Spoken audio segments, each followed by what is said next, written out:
Welcome back to Science Corner, everyone. You know, we love diving deep into all sorts of fascinating scientific topics here, and today we're tackling something that might seem a little mundane at first, but I promise you it's a lot more interesting than you might think. Yeah, you might be surprised just how much science and history goes into artificial turf. Artificial turf. That's right. We see it everywhere on sports fields, landscaping, and even, I heard, in octopus tanks. That's right. And it's been around longer than you might think. Oh, really? So it's not a new invention?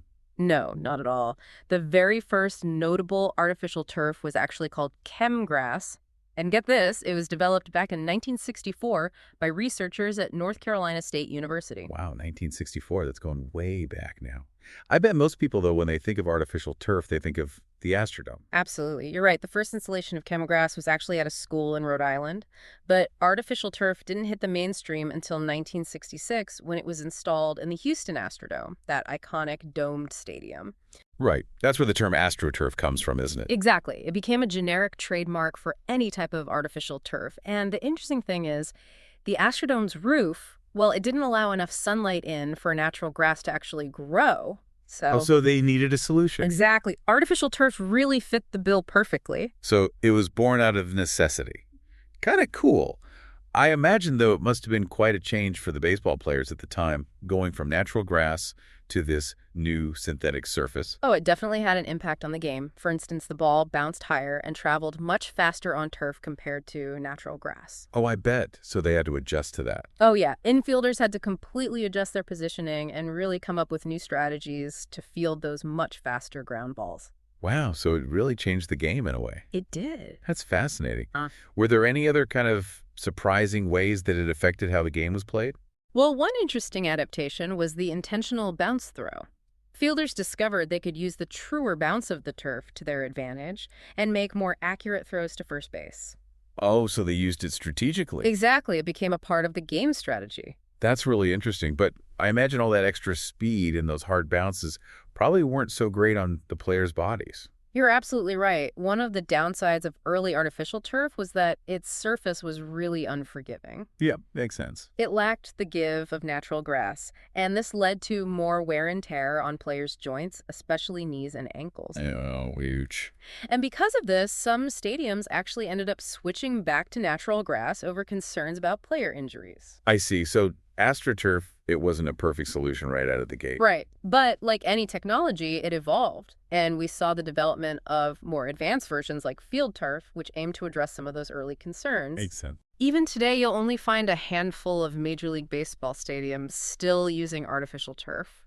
And usually it's for very specific reasons, like climate control in a domed stadium or the need for a multi-purpose field. So it's really interesting how the story of artificial turf in baseball is kind of one of both innovation and adaptation. Speaking of adaptation, I wonder how the evolution of artificial turf kind of played out in other sports like American football. Well, in 1968, the Houston Oilers were the first professional football team to play on artificial turf. And again, it was that domed stadium that really drove the need. So Houston seems to be on the cutting edge of artificial turf. They were. Did it catch on in the NFL the same way that it did in baseball? There's been an interesting shift in recent years. Many teams initially moved away from artificial turf because of concerns about player injuries, but more NFL teams now are choosing it again, often because of cost and maintenance advantages, and also because they need to use stadiums for multiple events. Yeah, that makes sense from a business standpoint for Yeah. sure. But what about the players? Do they have a preference?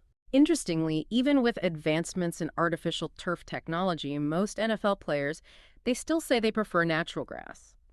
They cite concerns about its impact on their bodies, and the debate really continues about the injury risks associated with playing on artificial turf, particularly those concerning knee and ankle injuries.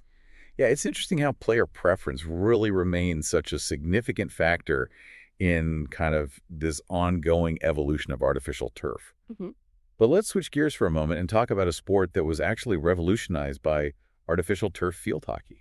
That's because field hockey turf is designed with a different purpose in mind. Unlike baseball or football, where the goal is to try to create a surface that mimics natural grass field hockey turf, prioritizes speed. It's all about that fast-paced, hard-hitting action, right?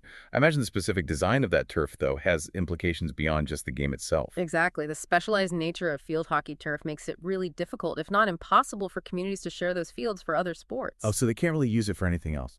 Not really, and this can create some logistical and financial challenges. That makes sense. It's a great example of how the design of artificial turf can have these broader impacts. Now let's move on to the beautiful game soccer.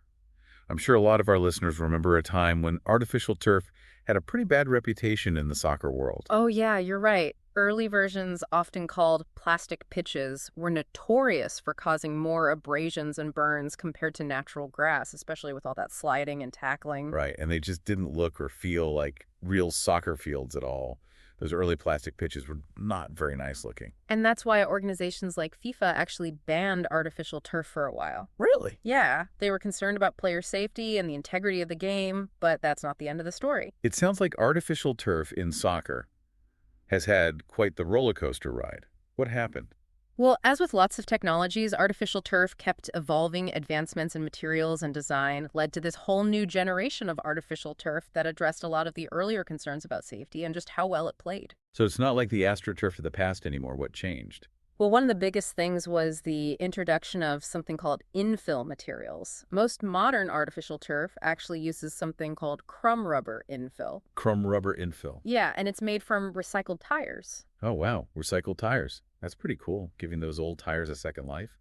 How did that work? Well, the crumb rubber, it's spread within the synthetic grass fibers, and this provides cushioning and support and helps to make a more forgiving playing surface that feels a lot more like natural grass. So it's like this giant springy cushion made of recycled tires. Yeah, basically. That sounds like a win-win for the environment and for the players. hmm But are there any concerns about using recycled tire material? Well, that's where it gets a little bit more complicated. You see, while crumb rubber is a great example of sustainable material reuse, some people have raised concerns about the potential for chemicals in the recycled tire material. Yeah, that makes sense. I mean, tires are made with all sorts of different chemicals. Right. What are the specific concerns?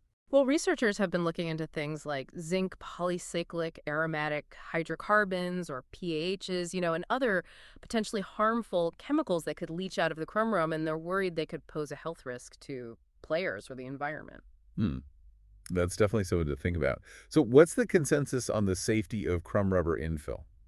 Well, the research is still ongoing, and there isn't really a definitive answer yet. Some studies have shown a possible link between exposure to crumb rubber and some health issues, but others haven't found any conclusive evidence.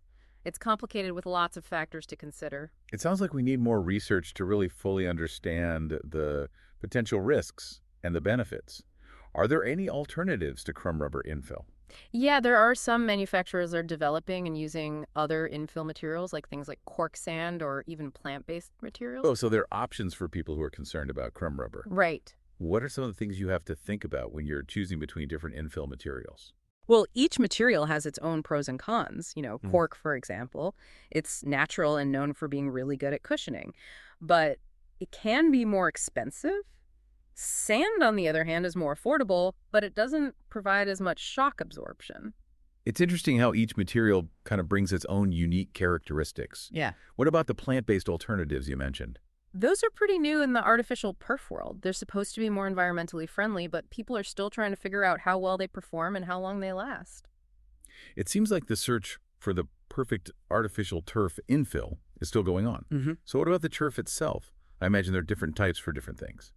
Exactly. The type of artificial turf that works best for a soccer field might not be the best for a playground or a backyard. Putting green things like the pile height, fiber density, and even the color can vary depending on what it's going to be used for. So it's not a one-size-fits-all solution. There's actually a lot of science that goes into designing and manufacturing artificial turf. What about the bigger picture, though, the environmental impact of artificial turf? Yeah, that's definitely something to think about. While artificial turf means you don't need pesticides, fertilizers, or constant watering, it does have an environmental footprint. Producing artificial turf takes a lot of energy and resources, and most of the materials come from petroleum. So there's a trade-off there, reducing water usage and chemical runoff, but still relying on fossil fuels for production. And there's also the question of what happens to artificial turf when it needs to be replaced. Oh, right. Can it be recycled? Unfortunately, recycling options for artificial turf are pretty limited right now. It's something that the industry is working on, but for now, a lot of it just ends up in landfills. So the life cycle analysis of artificial turf is this complex equation with both good and bad things. So much to think about. Wow, it seems like we've just scratched the surface of artificial turf. There's so much to it, from its start in the Astrodome to even being used in octopus tanks.